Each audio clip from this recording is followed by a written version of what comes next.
I've talked a lot about cameras and lenses and a bit about editing on this channel, but today I'm gonna go over arguably a more important part about making a shot look the way you want it to, and that's the lighting. Here are the lights I use and how I set them up for this YouTube channel. Well, when I'm indoors at least. I think a good way to do this is just to build the scene one layer at a time, but one of those layers is haze, which means I had to film this part last. So Hollywood. Back to the beginning. If I were just to use the lights built into this room, my shot would look a little something like this. I hate it. I'm turning those off completely. I don't have any windows in this room. This is actually my converted garage, a 25-foot square concrete box.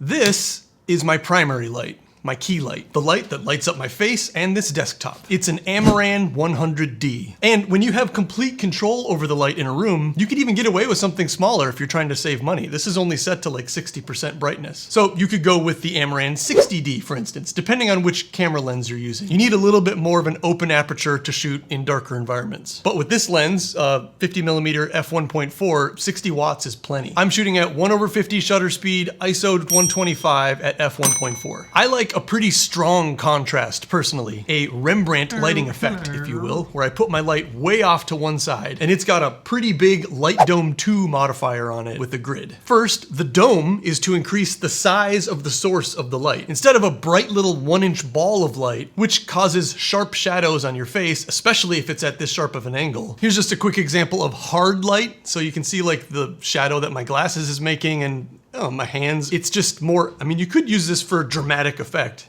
This does have its use, but a talking head I don't think is the one for me.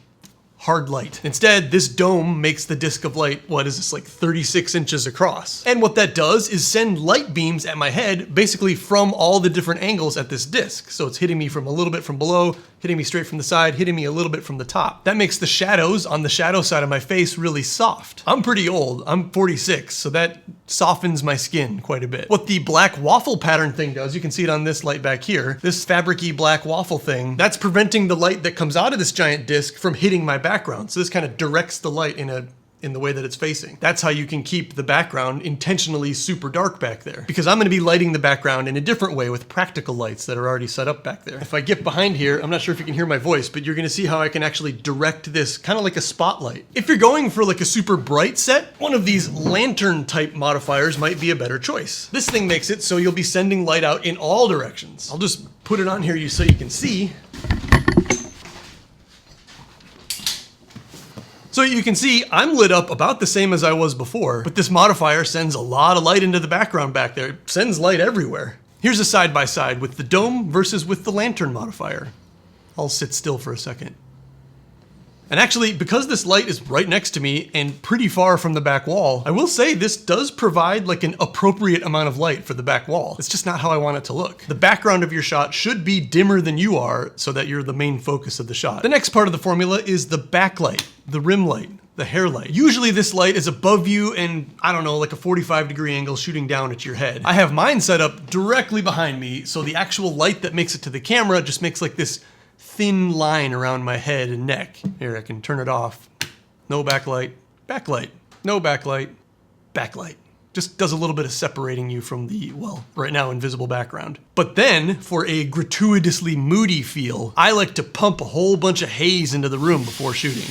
You have to wait for that to mix up into the air. Well, here it comes. Okay, I was a little too much haze. Got a little overzealous. I just remixed a batch and I think it's thicker than normal. If you pay close attention, a whole lot of movies and TV shows, if there's any grittiness to the show, so not like the Big Bang Theory sitcom style shows, but I don't know, for instance, Peaky Blinders. That show is basically shot entirely in a fog. I don't need that there.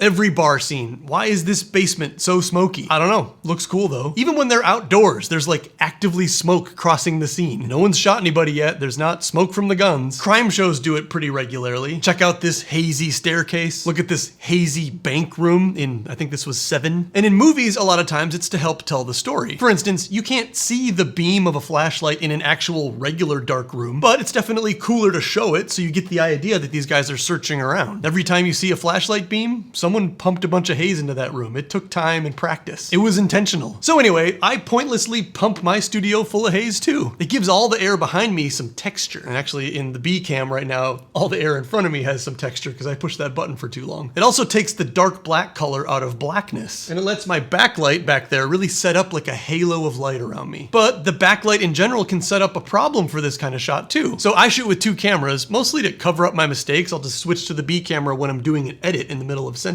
covering up me tripping over my words or whatever. But for instance, if the backlight makes a direct shot into the lens of the B cam, let me move this out of the way, it clouds up the picture quite a bit, especially if your lenses are dirty at all. And ooh-wee, I've got some dirty glass. So instead of being careful with my equipment, I just have this light modifier set up just so that it can flag off the backlight for the B cam while still allowing the backlight to wash my shoulders in the A cam. I just have these two monitors set up so I can scooch this thing enough that it's blocking the backlight from hitting that lens directly while still shooting light at my shoulders from my A cam. What I end up with is this combo. Well, before I actually light up the background, that's next. Every once in a while, if I'm being super dramatic, I'll shoot with just some twinkling lights from the Govee light strip, but usually I want to look like I'm sitting in a casually messy techno-future workshop.